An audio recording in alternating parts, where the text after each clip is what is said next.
abusua for mo nyina akwa babra so se den ko twetwe ebremo Naziro edi kan transfer Naziro akwa ba yenua apombo kode alhamdulillah e dan nyame ase yeshi anaache eso enra udi holiday no rawon say yenjuma no akwa say holiday ni nti aka say holiday ni mo no say o to wa to me fra meeting party nso na Kenya no ho yeah parliamentary selection emu campaign emu constituencies and ceremony senior ya betinetine nyoma bibia bekosu yi aye holiday na obi nso enya kwan ode ebehia ne delegate a wo beto aba ama no ebia na wato nsa afra wo o me pese wo ba na wo kire delegate na mehia wo mu no nyoma pa ene hyehyɛ pa NDC yeah ene yen president and I say yen Frank Atuni John Dramani Mahama enisu hade a won also ewo ede ba 2020 enti na ejuma no ana eguso ayeye no enti holiday dia aba ama ehun sansam bebre o gitumu a obia ehun chroye ndro american kind entroy na wo bebre mankofo de din awo bi ba ye ma be ka se emra so se yetena se na ye the right thing is as say to me ento aso enkoso sa je na achi a wo se yetre no say ya je atum se ye no say founders day ya bakosem no wo say ye hwe na yetre no and yes I be do bibi no ye be obliterate no na ade asem bebere aba na ni wo mu no say arbitration no take place say ye be ma yen manyoku ehun sensem abowure mu na me na mefi say we na ye say na we na ye say na be ya manyoku no abeku ni mu ye ne sa no a bedu bibi no ayen kwala ekenkan abakosem ebekekansem na obi de afre buchira abrawo mu say mo ankasa amotimu kuru mu mu ni musa de me empre bebre sa na eba no isa so mo ni nyina emre ana ye hyehyehye Kwame Nkrumah books ye nyoma anka ebema Kwame Nkrumah din kura ebewu ewo Ghana no na wo mo amano ne no ewo sa nyoma ni nyina wo mo de ato ho nti se wo yesa wo beye ne wo beye bia wo begu wow wo ma na wo nananom animals se wo international conference bi obi atena ho asesa ya bakosam edi amano wa kenkan wa ye ama ono so dia to na adwemu say no kugina international conference be as president of the Republic of Ghana sabre no o kenkan sam ye bibia the statistics dey to no so rekwa na akwana ketekete ya begina ho ama na history no ama na evidence na why na ya go ni ma you Ghana ni mas we ma details into me but maybe this question is this way so that you bet me address the year the aya ne say you know enye no na ye say enye o my Ghana na nkasa na e ba ye no e through struggle no so na ni pebre ewo mu enti omo di mu no ye yi omo asi wo say omo ye founders di enye ne say founders day na enkwaya ne se di baako eda Kwame Nkrumah epa mu kan say independence no nye ono nko akora na ogina simpie so na oni di pa bi na ewo ho enti no enye ne say be ne say nipa na edom te say yakobobo ne age cap no baako na hye egu ne age ye de but ye fatim ni nyina ye bo mu din enye saa mom na ye a very good example na me so me answer your question with question inti yate oman Ghana ha free education nipa baako na ye ya ebepem and ye ka kire say at least form 1 and form 2 for no eco school free inti yambo obi samra ne say o free education aba started 50 time wa ye constitution no former President Rawlings and na pamfo hu say was say ye bibisa ama almost started free compulsory basic education say na be ya ye be achieve free education ama kufuo ba ye eye ne dia abekodu mpempenso be mills ba ye John Dramani ba he ma otu na monkrama what started the implementation. Okay. And so by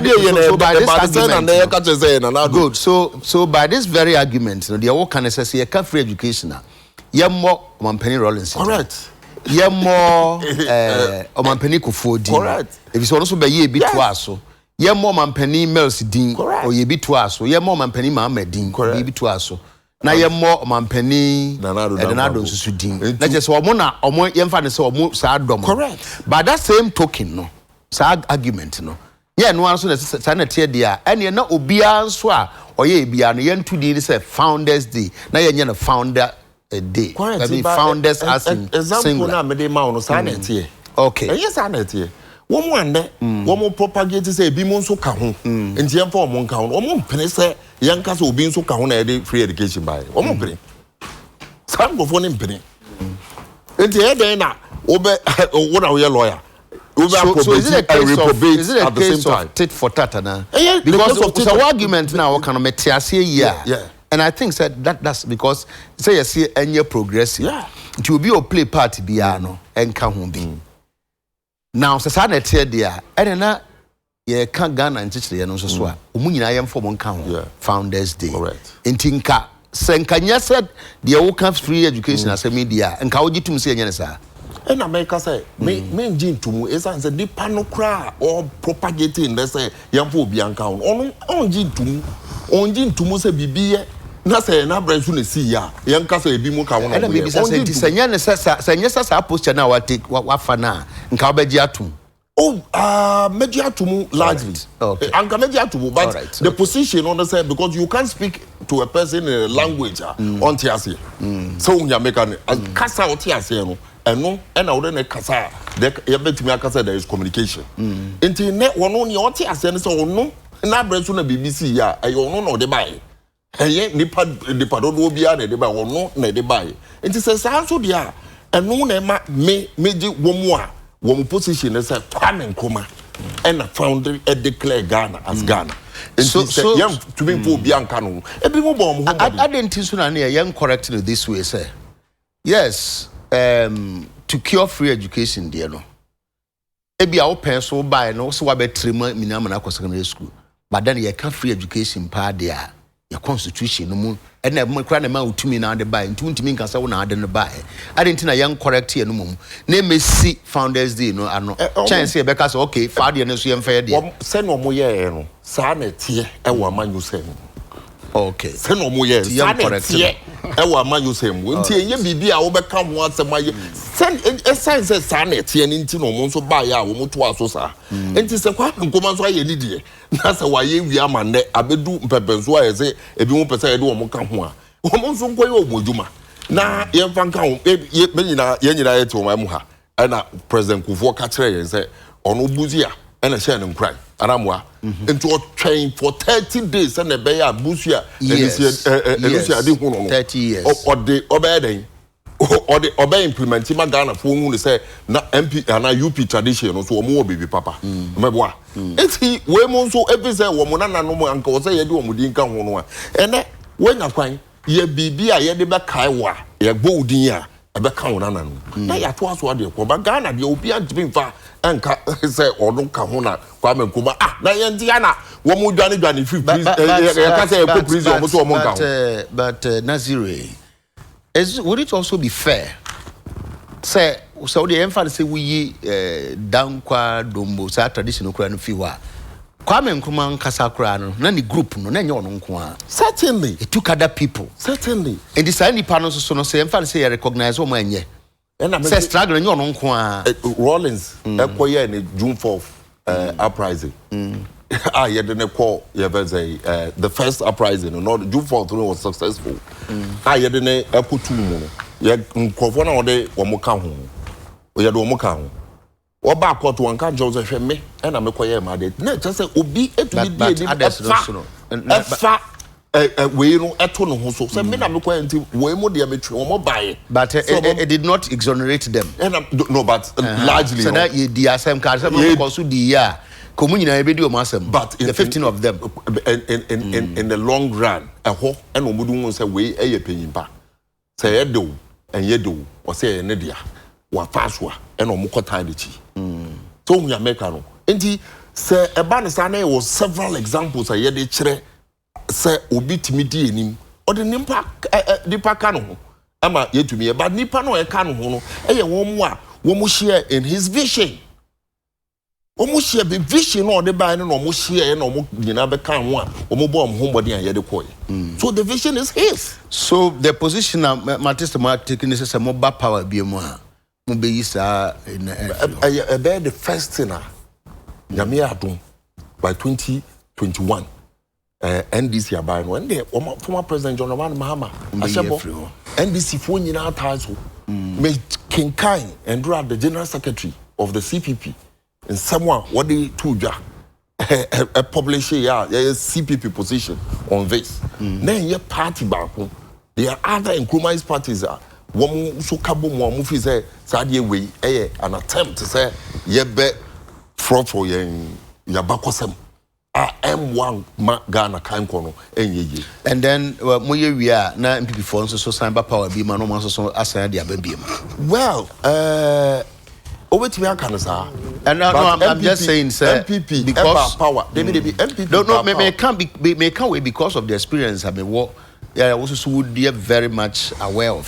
Say, you see, queer near bed, and wholly through, because MPP by power from 2000 to 2007, 2008, and I'm free about MPP na na power. And I make one two sana mo we. They make can say.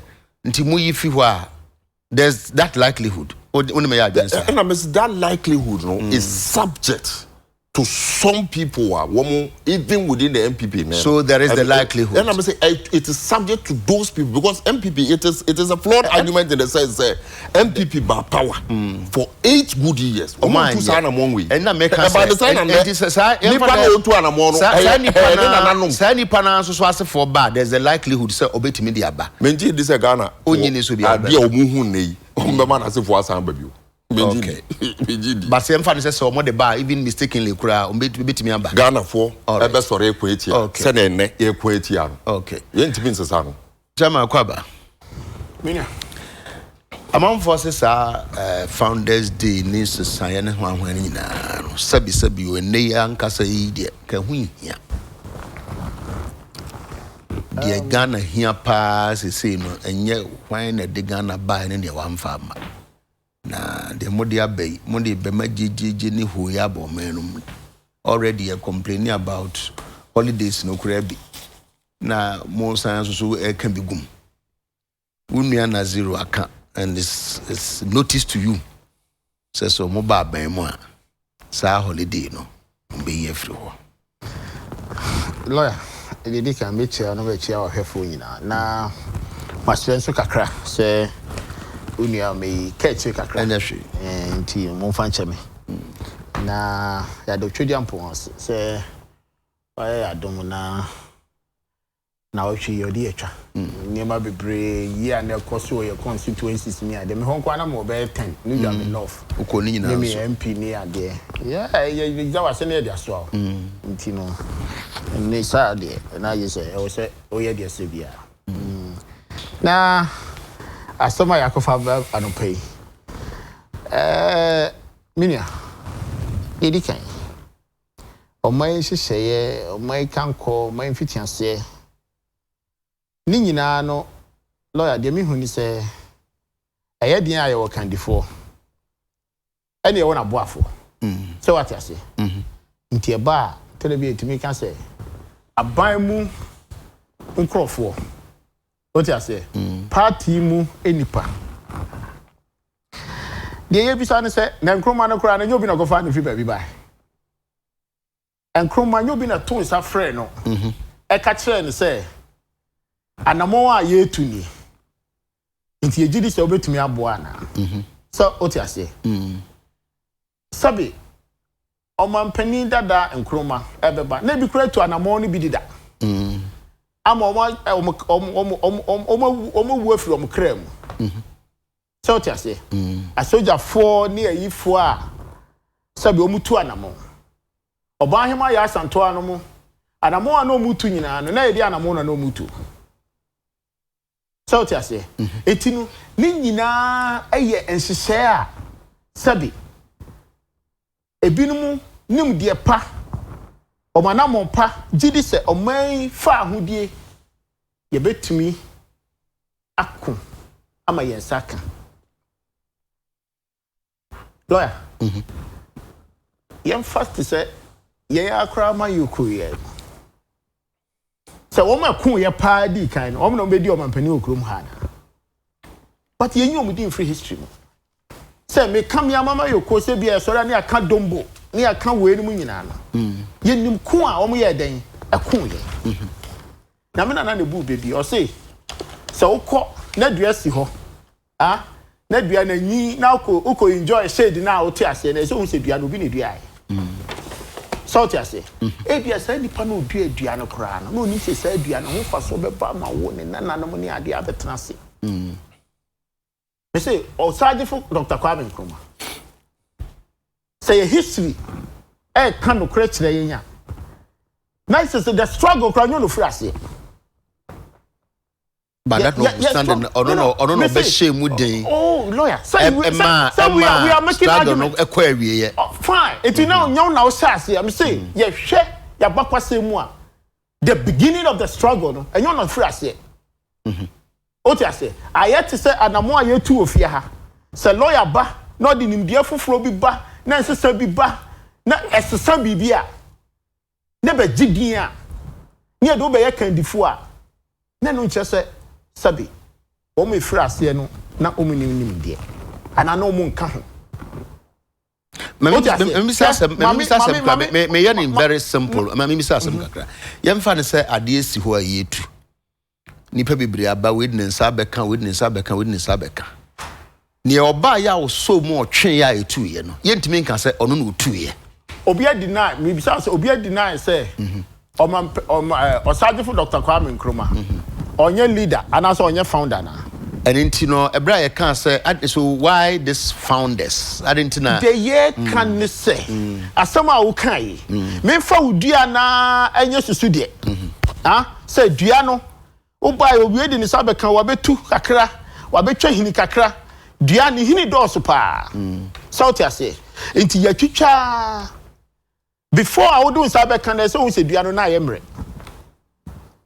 oti ase there was a clear na nyemre o say ebetimi so basa na nyemre ne de he because the founders no argument na ye no let's bring our mind to a certain point say the struggle na ye struggle no enipa no kura na omo form that struggle omo started to hu anamon ye hu wa ye frɛ wo say okay okura betimi ba ye general secretary now buy aka say anamon na mutu no media me penintem. Yes, any pani here and tem. Any pani here and tem to the more yani de a bit delay. It won't deny him. The man himself never and Nkrumah never denies some more struggle than you know mumun kan. But ebi anamo ya de kwa kwaje no and media me gidi say e yenteti amai. Nti say I tell dia me ko kwanten kro. It's not founders, no. And a quantum no yield the results na ubi a penal. Exactly. And in good time. And in that quantum chrono coy, no, so need the panel coy. So what you say? It is sana mono. Woman yina can be. And the president was saying, say, Sabi, and a mona or crack or quantum chron, Ghana phobi, echo woo, a bishop of bush and phone a day yina. It's necessary founders, no. Woman yina day, a contribute to your omokan hobby. Yati chroma. Say your Kwame Nkrumah holiday. Say it will be. And no, I don't know the woman can say mobile because that was the day Obujidi say, Sabi O2 sana mo ne kwaji sa to me ni buy. It is kasa na beto ho ye betwam ye ntwamu e na ye beye we no every na buy. Lawyer, and Koma Yedi. It has nothing, it has no bearing comparing with free education as my yeki. The Founders Day, kwaji fa hu de bre yen. Anya intervention no. Anya intervention. Now because say me buy me policy and I'm a free education. It is an audio free education dinner. Yen in an start here. For who dear ye can, Sabi, Timamufu, Ediwam cra. Before that, okay, I said that for me and some go ye. Officially, I didn't know me. You know what custom ye can? Ye can. It has nothing to do with the free education crowd. That comparison crowd, it doesn't come in the equation at all. Ube choma, yeah, dear, you so man, no.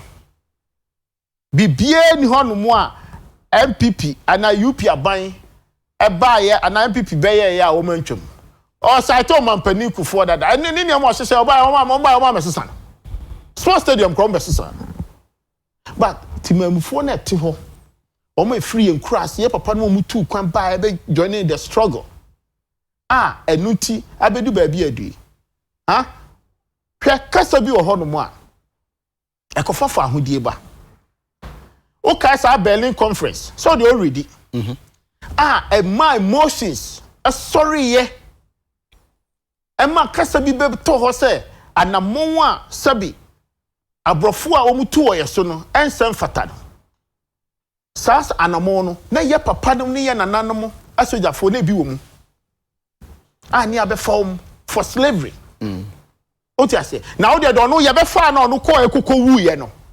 Nuti ye jina so de kwaje sa afa ahudie no on onye nipa because on the no onye leader because on the onka ho de okoye a ye de chain gu ni nan kotwe ni fa tube mu ekoye ono de onka ho etu so betwamu a Ghana fo ete ho omro mutie ye womo ene be ma the right judgment say asemu ananado omampani de beto ho say let's celebrate the lives omo de omo nkwa Oma hodin eto ho ma ye a won mantumi anya timamufo biem no won mu ni sa nipa ya ye celebrate up sabi ye papa no mukra ne maame no mu a lawyer udi de ntia ye kwa se kodi 10 years ye kodi 1 year because unim anamo papa no maame tu o wabrabom. That's why you celebrate them even after their death. It's young to me kind of trada emetna ho me ye no politics say eye way enyane nana anane papa bi ofri ba bi bae eye JB dam kwa an kwanti and all can but all can timamufo omodi wo life America no nyina ho sabi Abraham Lincoln no mo ede omo reto they have the founders the struggle because their first treaty by they have 51 states and first na 50 what I say e bi kun ye and some of them joining that union. A big queen dom crato, so they celebrate. What is that? Yeah, America, Omukato say they celebrate George Washington holiday. But they celebrate the founders because it is the life of all the people. Kasano the politics. Me, I don't see it from the point of politics. That's what's happening now. That is one more so because some of your position. This sad day, bit me stand the test of time. Okay. Because some of my indications says some mobile power will be here free. Say Ghana for more my main kind be Ghana for more to come to your point. Ghana for and a bit decided. Said the nanado the abeto hono. Say a young mayen. Say ya papa ne na nanamo amudi omo kra free mama nyina fitting the north to the south the west and the east e de omo kra to wa me ebia man hu me papa the father say me papa me yakwa me nkroma olusu ni life say Ghana for na be decide say our life no it's not worth for anything and until say this for ba na e do na ye ma wo so we be ye free ho e Ghana for na be 2 minutes beba enye wo mo pe ene wo mo kasa ne wo ma anamo na wo mu tu no Ghana for na be decide by the arrangement ayewo no sad discussion no koso anya Ghana for na bedwene e parliament na asas enkomontidi no be koso aban na also no de beba nya sanity na there be referendum entina make us say ban so mobile power and I'm say power I mean I'm talking about the power your question is about the power but power the only say the baby there be mobile power say you mamu ha no 2 minu and I'm say 2 minu e wo mine ho 2 minu wo timamufo no ho 2 minu wo ye nuanu ne abusuafo ho enti asam na papa no e de abeto ho na na de abeto ho a abeye holiday Also parliament amani to me sam pa benya ho kwan say yemfa to say a holiday no say onya kwanya na e no de ba be onya kwanya na on de on kana sem na say de be kan say akra yi nyina ya hwere no ya santoa no ya nananom ni ande bu free osa fort no mu ni ade ni asojafo agete no mu ni ade omdom krato ho no and we fe hwe apart from say o de o hia to me na wa ba be sesana Ghana fo na be decide say o nya to me dia yen Ghana di to me ebe say nanado sa nanado di two sa na mo na parliament eso amano akwanya o muti obi o mu gitu mu no say o mu nya kwan a no ma be sesana. Article be American has say one ASB James and be Troy bra Mampeni Mills penso ye koye September 21 no a year Mampeni Kwame Nkrumah birthday and it's a Founders Day. Then there was this argument say Founders Day as in Founders apostrophe sheho NIS bahwa na say apostrophe no ba after no nim baby kusi. But part of an article was say thinking aloud, I wonder if the National Founders Day can stand the test of time, especially in the event of change of government in future. To one school of thought, can say the NDC believes in the ideology of Osajifo, since some of its figures are said to be Nkrumahist or defectors from CPP. To another, the MPP is anti-Nkrumahist, since it follows the Buzia Dankwa tradition that formed the UP. For instance, Okaka can say CC here. Onuna ni fear ne say sad day, National Founders Day, no, it will not stand the test of time. True to the Asema or Troy, no, that is what we are saying now. And I maybe start our question. I say, Ebekwa fourth and back. Until way back, what Nedi Abba way back. I say, Modia Chaskele, and I'm Boboko. It's up to the parliament to decide it. Say, yeah, establish it. Okay, September 21st issue. A bad idea at the time na womo Ghana G2 Mose Yamfa and any Jumano. Na yemrea AU African Union yinano a kabo mo ka say sa papa yi yina ye be kabo abona baso. Esanse yina yesua bibi free ho. Ye ka Africa onu kwa na president I'm not independent my wo Africa nyina kabo mu hu say oye nyina ye mpanyi. So even the AU other countries they come and no ba mu as at 21st year no President Mills declare no say anka no na Empire Founders Day no but say EU na nkasa no Founders and America say AU ehunu a na tese yen ya yetifie no ye be da ye hwan ama tese ye de shia also go my e and on I too, and it's very clear. But when say me now on my example of America, say America and Uncle Bebre now more Founders Day. Say America ne be suya dia. Enti me sra wo sore akoka ti o man panyi. Say America no wo ko wiesika ana aban mu na ehunu say why bibia. Undi one day e wo office. Ye pam ye twa so e de wo ko. Enti ye no so ye nsua bi wo ha. And also, say, best Founders Day America, dear, you send a train one more biasika at the buying sika at all times. At all times, from the beginning. It is said kind of from the beginning. Sika Muya, and then I now can't just say, you now the better example, say, Womo, and I never date. Now the question is that you're not quite independent, Mayana. And then I now can't just say, you for no, I buy, and all times they are against corruption. Into your time, our president now all says Amran. No news, you know, just say a bokro no ana. And never see corruption the same era up to now. One to me Anjiba Kukramai. You are talking about say your bokro no yanchinipa. Munipa hina mochi wom. With everything that you did against this nation. All right. Say we do that. Well, we will only wait and see. Maybe I know Sabena your bongo crabanti. You be who the Ecosulina, but fourth and back. Let's say it has say. Why I sit down back, we am from the Jubilee House. Today I say a different flag house. I mean, it's part of us, but it's not the best anyway. Naziru. PDS has some more can say. Yes. Ode we no crash here me ma mentwe ancha what would there be ya chair o nyina anti yeah be ya be chair ma be say chair o ya be chair say asem we no wobɛka PDS asɛm a ɛyɛ asɛm a mede ma adwen mu ɛne ade a makan akodu ɛfa Ghana bakɔsɛm ne amanyɔsɛm menhu kono a ɛso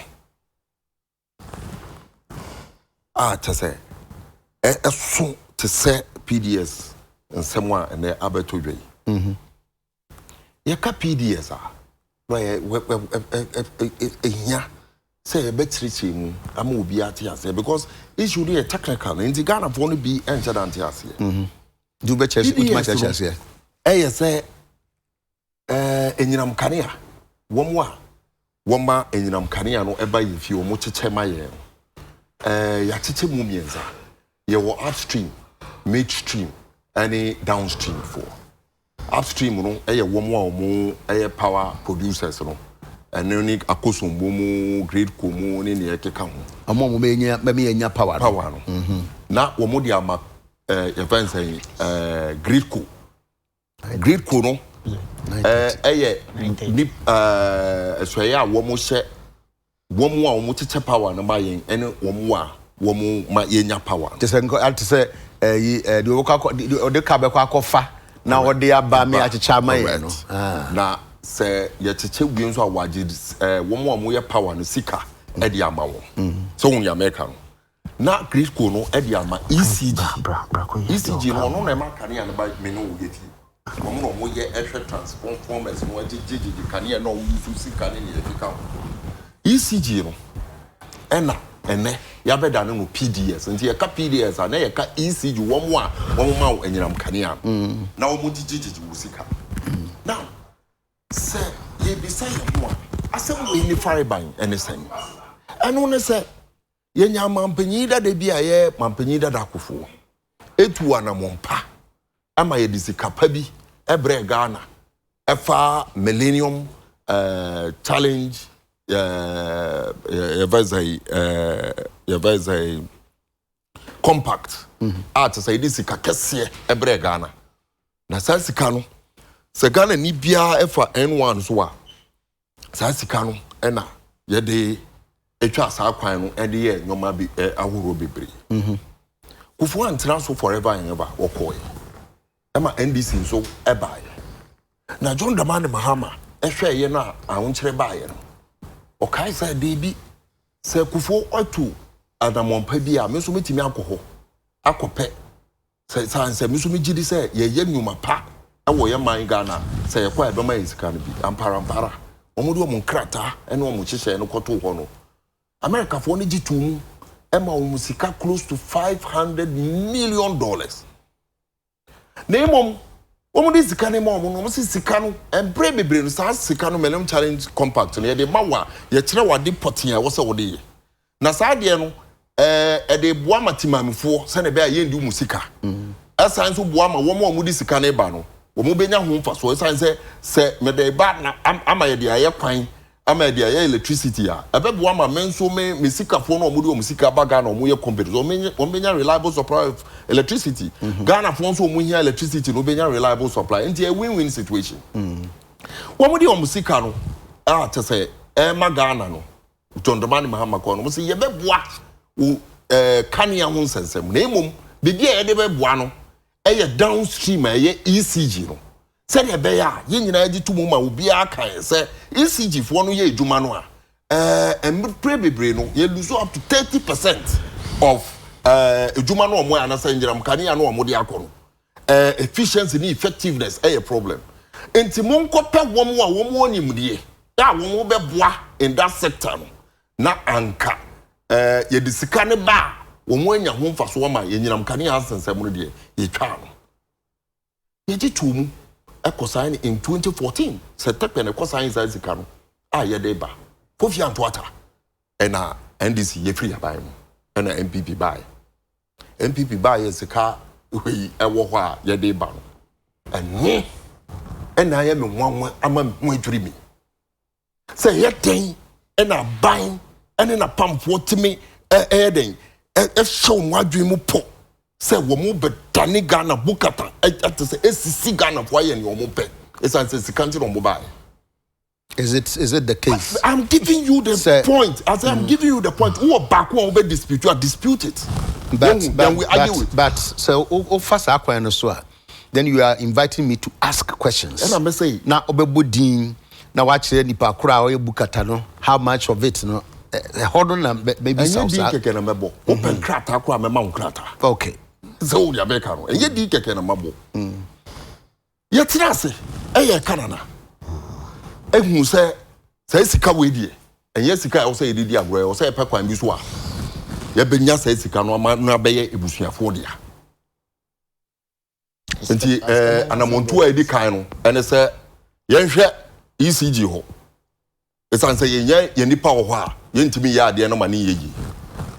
Ena pa your time Kaligajipo obiara wo Ghana ha enim Kaligajipo and in relation with enterprise insurance and car banker finance minister ne o ma penyini nua bank no woni no na ye djuma ho e de koto ECG so no nkoye board grand scheme no say na start ye no indeed wono so ko ho no wankoye hwan ye di kind say ECG sika no a na nkomode koto state insurance or mo insurance wo sika na omo Adekoto bank ni ya wo no oyi ni nyina e de beto enterprise insurance wo bank on finance minister no he did it single-handedly and I say he did it at the board chairman wo mo say ama ye the sa insurance no free SIC by enterprise insurance and I make say any board decision board decision led by a certain chairman or free ejuma no o free mu eba no e ho na yem fa sika no so related to what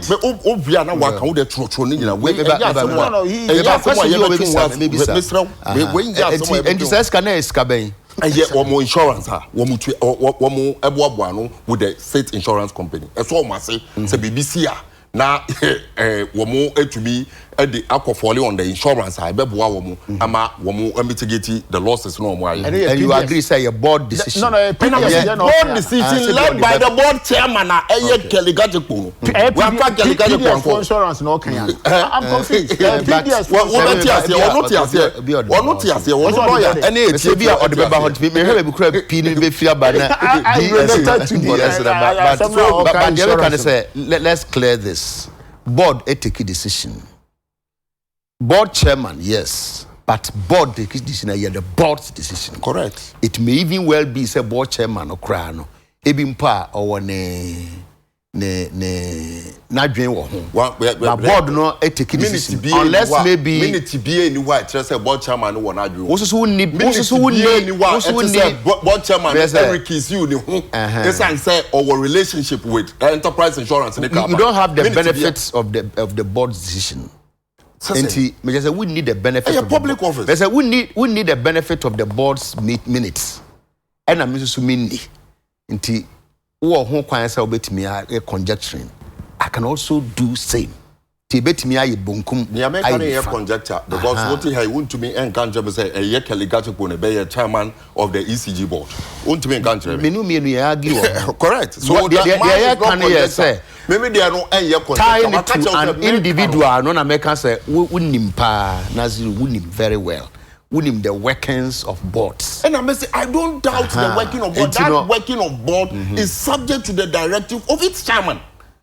You can't run away from that. What's the board so it's subject to the directive of the chairman. Chairman on a directive board, no, you no directive board. Then but the decision you can take decision on board. So on the American, but it is subject. Set chairman on meeting but decisions no there. And you know what say yemfa we. You know it. So what board so that you know it. It's a board coordination no mo take decision. Chairman of the board can only take a decision on our account. But in mean on a singular decision. When you have 11 people it can be the singular decision. Correct. But Nyame can sometimes as a member or as the chairman of the board. Emrane komisra mo be kwan na me anka. But what if for the purpose of education, and America no say there is nothing I will be free mo say papa no the finance minister. Okay, after tied to the PDS PDS. Ye free wa. Was say PDS no ba wo na sika no so ya adwen pop say e wo say ba ye nchen ye be den bio se sika no free Millennium Challenge Compact no a be fa bida aye Millennium Development Authority anamwa ahonso ye koya na John Dramani Mahama Breso no mpanyifo ewo ho obi te se Professor Sefadide ono na ye board chairman ufiri wa ya sanso ewo engineer ya appointed the time ben Sefadide and John Dramani Mahama Breso all right and na engineer Owusu Safo ono na ye chief executive ema mida esanse sika ne be free ho aba na ye wo adwempo bi ma sika no so omo nso e wo se ye no wo mo ekodi sanketa ho no indeed evidence wo why tell say wo mo resist that attempt until about the sa you say wo pay mu no ankasa bebe mu onyi wo mo free ho esanse wo mo wo a sa deal no entimi succeed ye yi wo mo free ho indeed ye yi wo mo kwa ye sign so you lawyers a wo mranim nimfo a wo mo side edumanimu a ankasa bibi sa aba no a wo mo na wo be gina nim edi ehun kita ho no ye yi wo mo free ho ma ye police wo MPP aba power into all the changes ansa no na bi lawyer for bi wo ha ansa na lawyers bi wo na omo ba bi wo de for ba me say before MPP NDC ba na lawyer for bi nim wo ho omo anto aso a David and NDC no for by and NDC for by say ma appoint lawyers na wo ka say yi wo mo no and NDC wo mo yi wo mo say wo mo ye top with the board no any advisor the chief executive obi amfa ne sanka lawyers so there's nothing wrong with saying yes side panel and I may say wo Sunday hide in the actually me say wo de wo sankofo no kura ban ani hu to me say wo besesa wo ya me ka kire wo say yes say lawyers ne kan wo say adwempo bi wo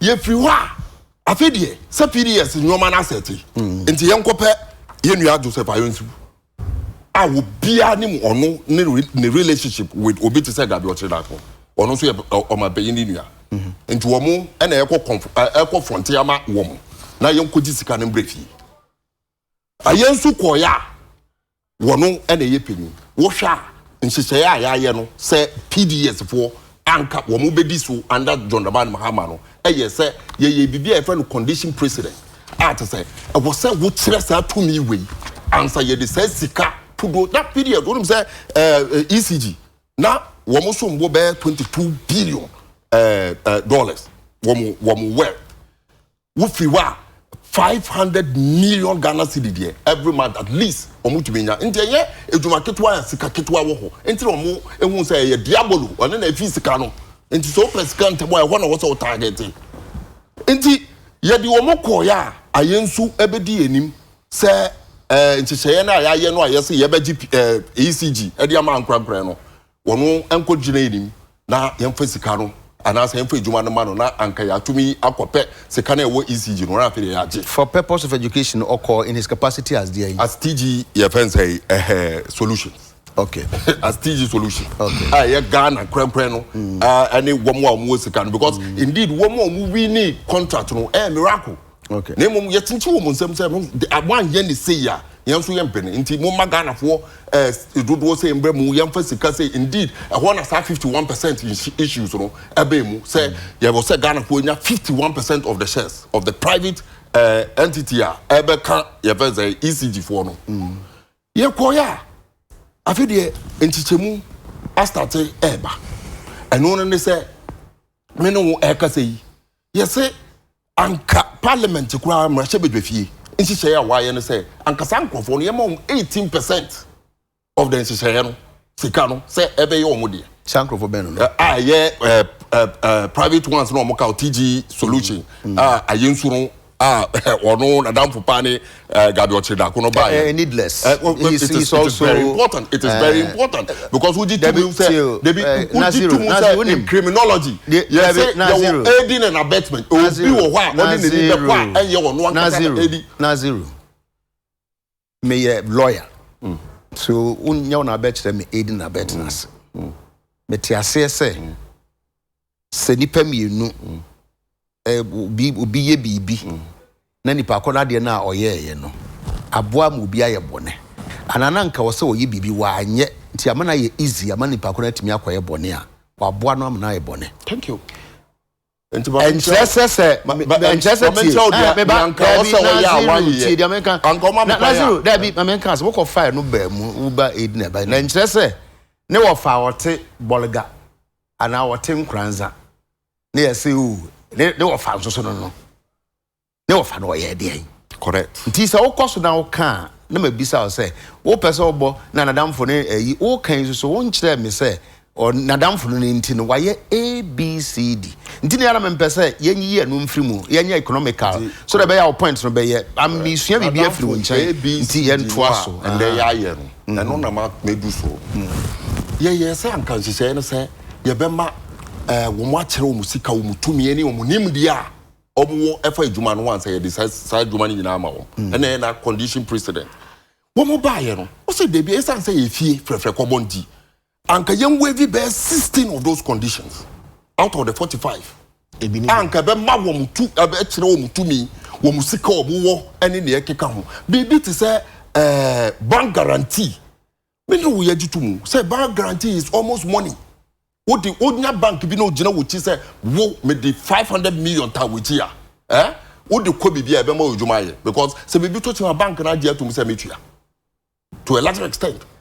Enti sa bank guarantee ye wavy no esa so mo ko no mo nya wo mo ni credibility no obi ani mu wo mo mejuba mu enti ene ba ya ye wavy wo mo it could be as a result of the relationship ye wavy so okay and yan dane no enye no insurance guarantee no so different from bank guarantee indeed insurance bia no before wo tua usika wo nyina ye tua cards insurance re ka BBC afa na ye be investigation e won say your fault and say the sir premium no e dey asa won say nti enye the same as bank guarantee you see enye insurance guarantee it's a form of guarantee not two ways about it not two ways about it is not the same nti ye ka say bank guarantee because under credit no insurance guarantee serves as also a form of guarantee. No, too. I'm not doubting. Or no insurance company no be tia. Correct. We are not about how about correct. It's also something I practice all over the world. But the American say in any business, when you bank guarantee, now when you insurance guarantee, a man will prefer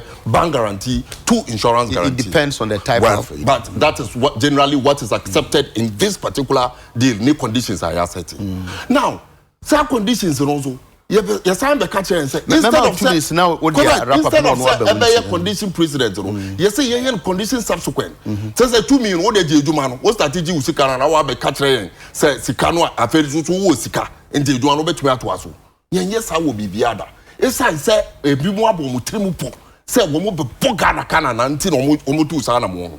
Ye we nyina wie na e de ama wo mo. Ende me no e ka sei ade ba ko e na kire pepe.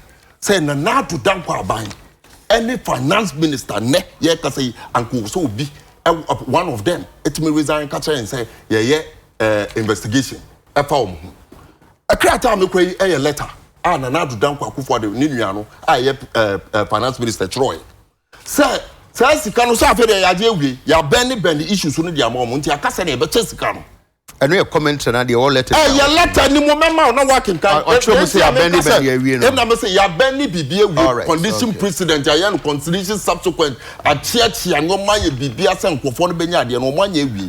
Nti akasa na e be sika no. Na am say ho na asem no start here. Nkofo no ehunu say de bi. Yenso ya bre. Nti sika na mo pe no ntimi fa ma. Ahun want to national security abomu ni ne keka ho. Finance minister ne bre no appointed akoto ampa obi ani makoto ampa ono ye omabeni lawyer be bra ye call election petition ono ne ebon kusu atafre omo aye juma together one of the lawyers correct a team of lawyers and one kofa ye fenze and this lawyer na say bibisa amfa koye na krata na otro ye no ne ye interesting wo mu this part o se den o se Mamen this part in Chomesro.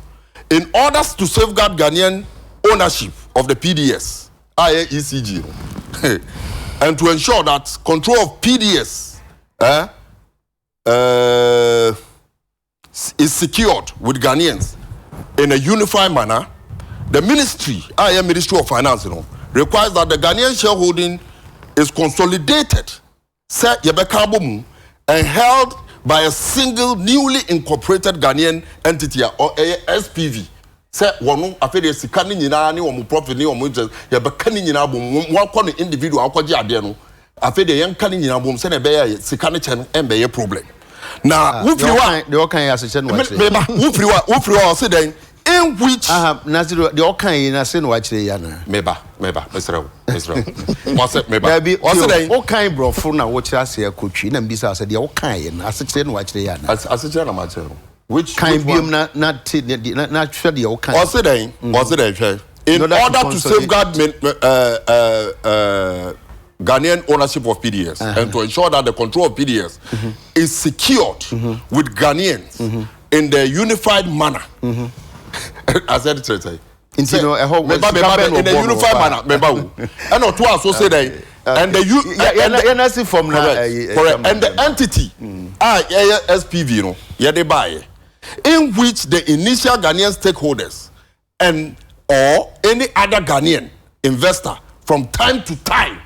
So on the American, in which any other Ghanaian investor from time to time would hold shares. Until one can say, I can see Kabia Bumo has a so they are now, maybe my men can be a train and I'm into the. To secure control of PDS, to ensure the control of PDS is secured with the Ghanaian in a unified manner. Now, as anything. But the person now says, and I mean, maybe I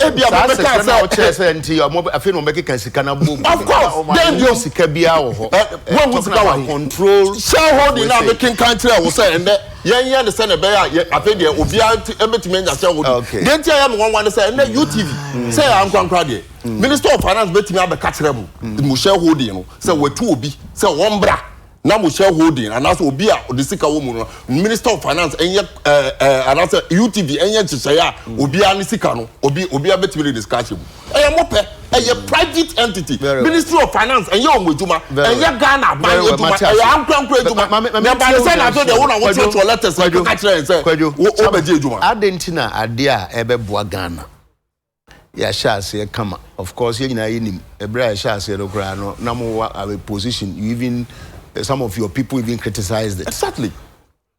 Na baby I be do side that afedi I see bibi o hwa ye hwe na ye hu ne ade se bi akrache for o na ni kura nye kura o share space. Nti e be den e be do baby I be do. Side that afedi I see amada embo so me amone ko hwehwe de be mu. Chama. Asome me de pa. Ne wiase no kre eye ba ko pe. Na so also on kan no kre na be chia no kre a. Da bia obe brasa wasama obe kanso a ensisu ba bia otiase o hwese de menua yi struggle question na ubisa am pese wo yi me de na meba don't be yaro question na ubisa we are talking about PDS. I mean, I'm not ready to respond because that's some kind. We got to respond to the question. Listen, no correct. My own customer be decent. I mean, I decided to give you a platform. Now what can watch him? Now Ghana for it. Now the audience of UTV eti. Maybe I must start in your business.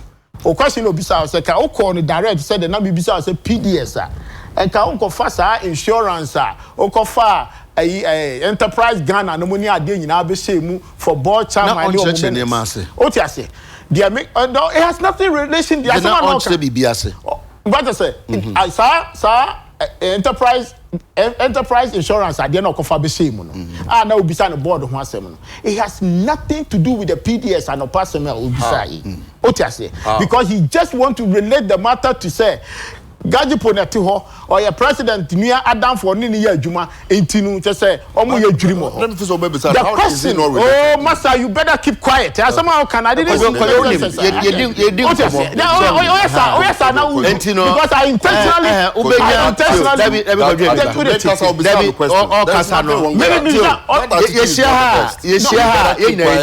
no I appreciate the fact that o kan wa no to but ye di nkomo edu be bia na so open the that. But you say me kakra.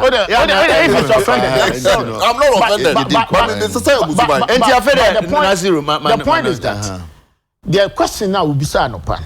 We decided to I just say I can't was him. The Mimi can say second no answer ya and can confer Enterprise Ghana board and Yama Emblem. And he said because the question that is what I'm trying to say. Okay. And I will interject. And then I'm going to so bet me idea. Maybe I better than Bermuna any day. But better than a good word. And I'm a boy. Remember the share you didn't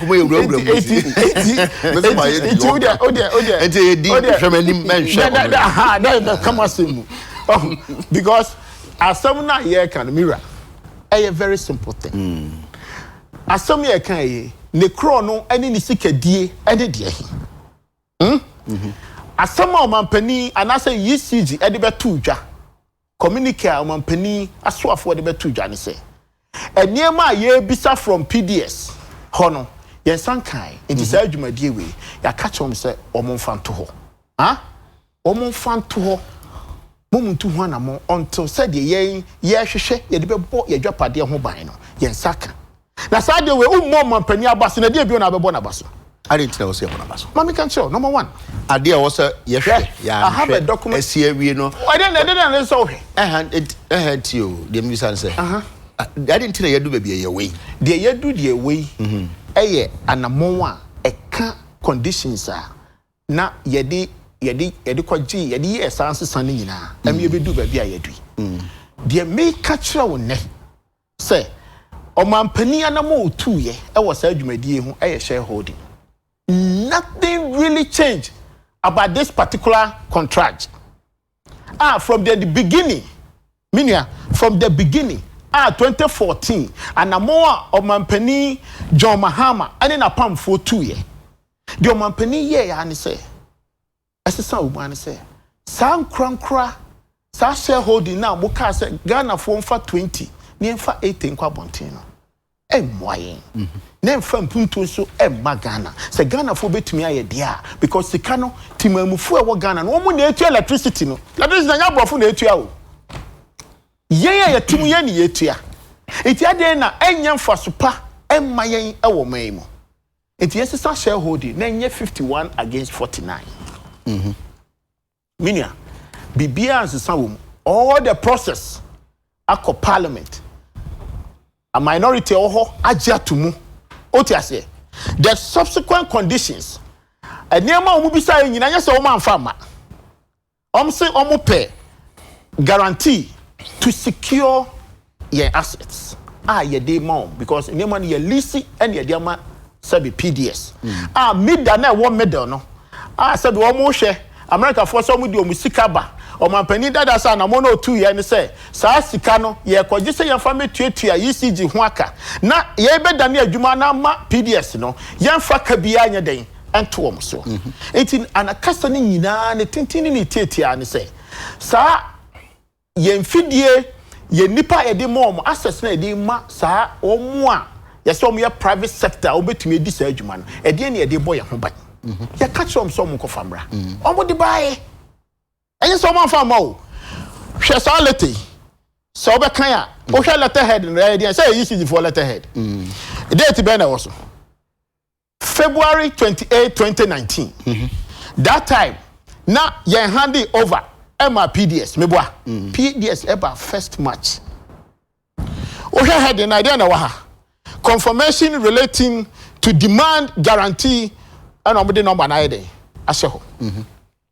ede na UCG for bisa okay in the content na say they try to authenticate sa guarantee na omde aba CPD can you read that portion for us what you say can you read that portion the upper me be malo I mean need time say agreement accepting the rights and granted obligation imposed signed by the names are free akut for no buy Otiase say they try to make sure say a krata na mo de breye no enipa na almost sign krata no wo mo tumi board na wo mo ho no e ma mo kwan say mo betumi aye saa de na na they want to authenticate it masa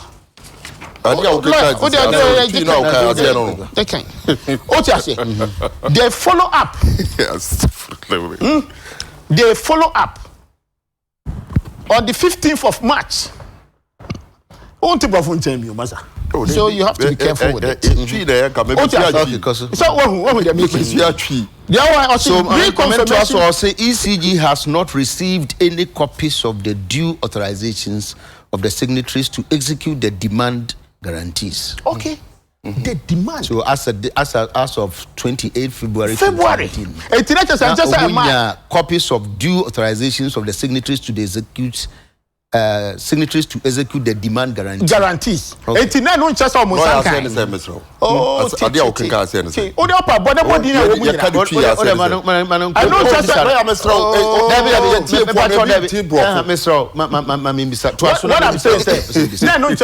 guarantee correct. What I say, guarantee. I don't see your point of argument. What I'm saying is that guarantee number. They try to authenticate it to make sure say the demand deny the buy, the guarantee now the buy. Nipa na omudi asa womu wo to me.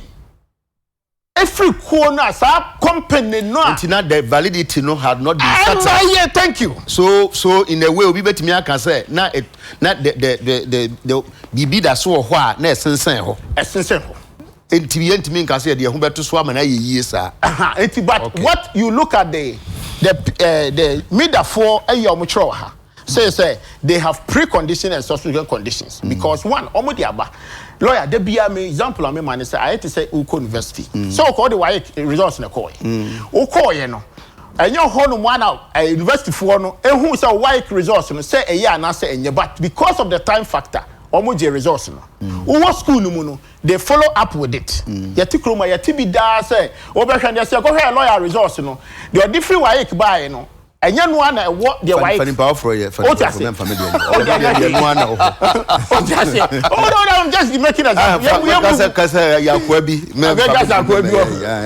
say NDC for there can do them for NDC for yes see na say like you doom light say na so be antia because say so lawyer kra so otias the make say after that yet krom ha yet da obi wa no di second year third year near catch and say the results now or the buy no and see because University of Ghana could see actually make sure say results not buying and no na waik a demand and no has na yeki 28th of February e dino mububo nyina guarantee na aba nipa din chassis na UCT troye aban e di akire e troye to make sure say e dino e din a authorization to do it o share the toss me okay 15th of March that time na contract aba okay mo di aba ya jatumo ye list ya samamo guarantee no mo di aba through downwell akọ car bank no money ni ade nyina but ye di ye pese ye make sure say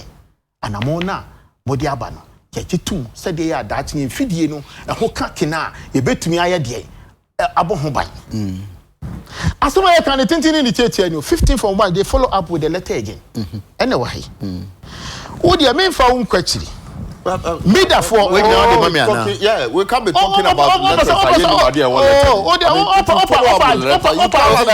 na so so say enti me nkan enti no de mama men and a letter you tell me what is the letter we all can confirm what the letter e kire me yeah at mania making kind because time letters or the about the gas be kan anything I does no do ye na ba ko pe e does no do en ya ken kan anything lawyer just read for us the salient point massa wo na wo sama better fire time be because e does no do now letters are maybe some over halo and me brother one ken kan ni na and me say na me find very relevant enti me nya no ken kan ni na baby from the time no man no ken kan my da be nya uni time wa ha wanya wa pa oh mama kwa mama ngasa bi just say o kasa o time me ma o kasa ya me kwa da would have even wished the senka obebo ne po because me born the kan ni na me born the point why is it has to I didn't know fagu ha lawyer David no it's very important for me contemporary I am giving you a chronological timer. Okay. You follow date. Until I'm mad date, so I'm so there date. The person can because I send me and person will be okay. And the American say, and among president a 2 year. Any on mine and among ye two about PDS and some of say a year and answer and yet. So what you say? The metro on say abaya to anamo a me ka say yemo ne sem ma no. And I obisa me say adentia. That is the question. And I metro anamo a from a fitting in fitias ye. Ebedu baabi a aban ka kire o say enema me bisa wo de odi ba ye de me pesa me hunu krade e wo mu sabi ni nyina no untumi fa nkire me. Ntimi ka say dwumadie no jato ho. Sabre Kasejato no was share Jumanasi. What's that Jumanasi? Okay. I don't think I'm about the typical example about say why resource. No what free school nasi. But a bedroom finfia you who say and near my year demanded from you no and I'll the brain no. Want to me and chilemu no cranny the ebi sound no. Yes, Jumana ye den. I feel me bisa masem no say. Enti sansi share we no and that's my make I risk being told to say me ignorant. But ye na ye dream no. Na nke ntimi nya hyehyɛ bi say in principle ye de adwuma no beba mo. But ansa na mbɛhyɛ ase no ye create a period of moratorium. Sabre no ye de behwehwɛ niema mu ansa na hyehyɛ no adi mu. Nti mo nhyɛ adwuma ase ansa. Ye ntimi nya bibi sa. Omo nhyɛ adwuma na is that what you are saying? Yes. I know and na nka be this Millennium Challenge account na all kan ho asem no from 2014. We are aware, say, now there was a time bound. No mudi eti akosase deda. Many need choice bia to follow that precedent. You need choice bia. There was a time bound. There's also krana or mampani way and the idea or bed delay kakra because of such shareholdings now. A bemuno. What you say? Etinu the American say. Sa sama okay. Onka bone kra. But ni nyina mu no. Wo so the Mida be America say you blame bia and can farmer media for. What say? Because womu and a sans to say America for womu independent power produce and confor ye GD say womu be ye pepepe. America for say I don't know what say ye GD sir. Oh dear. Say diligence does not require say obedi GD sir. Womu ye in the middle. No all can wasem. No two guys of cover by so say when you be in the chairman and di and a year way. And so, a nipa timu. Me, I don't like to mention names. And important, but the substance of the case, no na yenka hose. So, offer me that for letter ya on the 10th of May. Lawyer, as someone who can say, or say we are concerned, that longer it takes for PDS to issue the response to ECG, the more difficult the road to certify the conditions subsequent is likely to be. PDS for 10th May. Not just say, you see the photo to an among asking for response and near my brain. And the middle of the middle to also warning to the PDS say, oh ye na mokwa fa brain. What you say? Intinu adamona you see yepe the authentication of the insurance no. Mo ma yesanka. You see the photo an among bi wa ha. E chira ha. I say 2015, in 2015, the last year because now don't catch up with Roman. Can say the idea the program. I say, oh, the other thing I am because I wanted to make references to the movie movie. The due diligence a buying crown on this a could for now and NDC 40 air can't try and say woman number my alert. Say, I dare not one would guarantee on the buy and your papa no. On the February 28, 2019, ECG 4 letter no, they went further to investigate in financial background. And they cited even on the 2015, one financial and no more criteria one in our crown. So you can't be able to say about 173 million. It's in ye assets in the crown I want and to me any day and cover. They still press media through the PDS. It is a buy the me the tougher mebo. Sorry say so buy to sign a more way. Ababa catch say and now be try be body ayensu gabi ana niama oka sabi now we stop ni nyina achi no. Minia the American say Nanado and amo otuye say ya na yere Rebecca say ye hwan or say Ghana Japade, Ghana Bible, and Bosomi Naini, de mi bisa no mo sankan ya adwuma no mo fancy ho o mo nsem na abebo nsem ma hwan na ya bisa ne say saa dwiri mu ni niam na okeka ni nyina no ade ma ye kan nyina ne ahe na cost to the nation na ke ye tra ho emfiansia ena ke etu ana mo na bibi tu ye mfidie ena nka fe ne ye kohwehwe mu say insurance ye de baaye no lawyer enka enye papa na ke yegina be ne se na me say mo anka mo beye because mo ye bi pen otiase say ya tena se na ene obi a obodi din bia na onya Afghanistan ni se na nadu ni na kom kadakra na ono mne tu anamo omu tu anamo say ye beji tumi aye Ghana yi omu ye Ghana fo omu ye adwuma o Ghana sa TG solution na o kan ho asem no ene on minority leader ranking member or ye energy or ye press conference o kan o say o office aye barber shop e wo su ye bi some say 2014 2015 sa TG solution na o office wa hefa sa Roman Rich honum baby na Josmond group na nesi honum wo mo Dangote na no person mo create wo Ghana ha ka bedu baby be hospital cry so ko je pass wo mo Dangote wo bi say who is behind it otiase na bedu e bi na obi a hospital ko je pass o dia say you so otiase wo mo Dangote na NDC for Dangote na no person mo create ni bi say TG solution yenko bisa the rare people me I'm not interested in names enki e be body but that corruption now on person mo dey titaro man panino o mo nim say papa ni gina bie aye te say o ka kire Jesus Christ say madam for communicator ba ko na ka say o ka kire Jesus Christ say oye tutu ni o ka kire na nado say oye corrupt and te say wa no either say wa homa ba ko ati ana wo nim dia ba do mfa na nado me fa Jesus Christ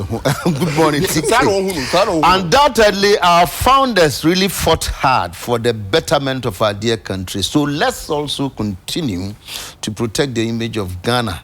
The only team who can help us Obobo team B has say no sina naba umia, so let's endorse them 2020. Sir Awuku says that Mr. Mahama is now promising jobs for the youth. So what happened to all the unprecedented jobs that he said he created during his time? NDC never again. Nana Betwaso 2020. Frank, sorry, this is rather Farouk Tema. Said that politicians should please stop hiding behind the Tadi missing girls family by playing on the emotions of the Ghanaians against government. The national say the Oh, we. no Uber na Ghana. No. Kratana wafa no, and I have it. I on grata. Oh, baby, am I on grata. I'm coming here, me beje. I on grata. See the krata no man. You should run. Our security services are working round the clock to find the girls. Okay, ne family na kandada. Yenya kwanya nken no sukura mpo bi. Ghana is clearly not in good terms. The security of the state is in jeopardy. In fact, nothing seems to be working with a chance in Yameno no. And on and on, I say you can't. Ye breno sukura akona nima pe entino. Lawyer. Yes. Nasiru. What's that? Say Yapon. Lawyer. Nasiru. What for me pay Yapon? Me time na so apa ho. Into my say. You be around the time. Okay, mo be 2 minutes, 2 minutes now. Pound 200. That's now say as at February of 2019. Now nkofo no say wo mo hwehwe samete ase a if it is not so then you correct me. Okay. Say ono ankasa say na nkofo no ECG4 na say wo mo kire say omo ye nhwehwe mu na omo nya NC further yes and on my example say Oko Square it made your results I subsequently I contest that result so no etiveka tell say the founders day issue Naziru, are you suggesting say we are co-investing among country and say representation be a why no form no so no Omberry actually so who sent us I better vest. So certainly. And on it or dear no yeah. And I'm not that is not what I'm contesting. Okay. Me contest is some no more say one more year sound February of 2019. But saying now in March one time report be just a microphone address on one enya bibia fapem bia wo mo gina so say PDS for no ayeden agi etu anammo a say wo mo wasa tumi no won tire be no and on the 27th of March finance minister Etrokrata ka tire yen say the ministry requires that Ghanaian shareholding is consolidated held by a single newly incorporated Ghanaian entity, SPV, in which the initial Ghanaian shareholding and in any other Ghanaian investor from time to time will hold shares. Into one having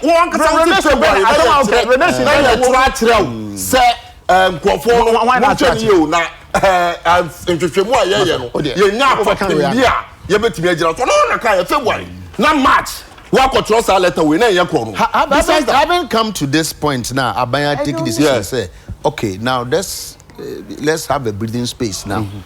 Now your checks, would you say Abaya about more day? Baby, what you have finished? We've wasted our time. Your money have finished. Okay. Besides that, all Casano catcher and said, "Be being why you done in WhatsApp and say, "No, I am." Because in 18% in Parliament, Mrachebefi, yes, Anka, young farmer, woman, will be decided. Over here, 28%. What is that? Yes, you're condition president. Artist, just say, you're not buying and making sure that Sansi Kapudo about 22 billion facility, ECG. Young farm could show been some. Well. 2 minutes now, I'm fair. We are my candy among 40 years. Lawyer. Asoma yeki. Ni tietia ne tintia ne say because baby omu free ba. Na obia to mago ye na demo no. Otiase because omu there some person mo kan fa na nado ho. Na entirety. Na ya abanti no. Nazero. Oh, mama na 2 minutes penti no there. Otiase. Eno na enfanti no. They do everything. Say obeche say entumago no enye papa. Ba me amete ya me entumago e ma demo no. Sa na obakọ form entumago. Esisi eni apempam. I said, now I'm going to turn my gun for. I'm crumbs so ya the monomo.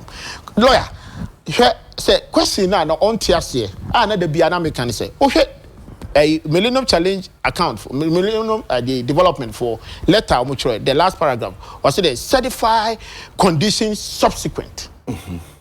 What an outcome of Ribesi? I mean, me came, me say, I don't know. So can we are concerned in okay, or see. We are concerned that the longer it takes for PDS to issue the response to ECG, the more difficult the road certified conditions subsequent is likely to be. Correct. It is subsequent here. Date when Tell me. All kind of actually their point. My point in this, as someone all can all catch and say, and a more you 2 year you who say, I could for no, and your man no, and not my way, you know. I knew to know, a cancer son can be a contract and cry, you know. A subsequent what condition? Number 2, I could for a letter on which I say, woman for Bibiama. Subsequent condition, your condition precedent. What about the sign here? Subsequent condition. Now, own this school dying. And catch us all. I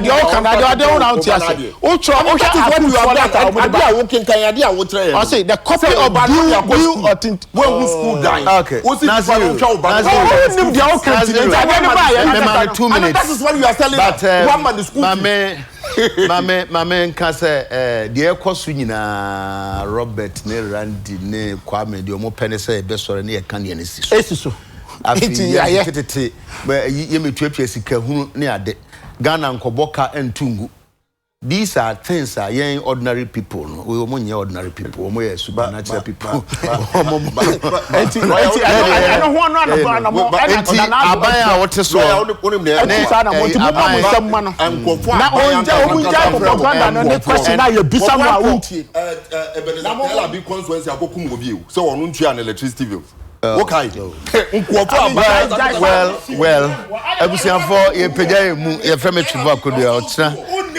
Duma ebesan asia biom Naziru ene ni nua na te na omo sese no e pege mo chanya ebesan asia biom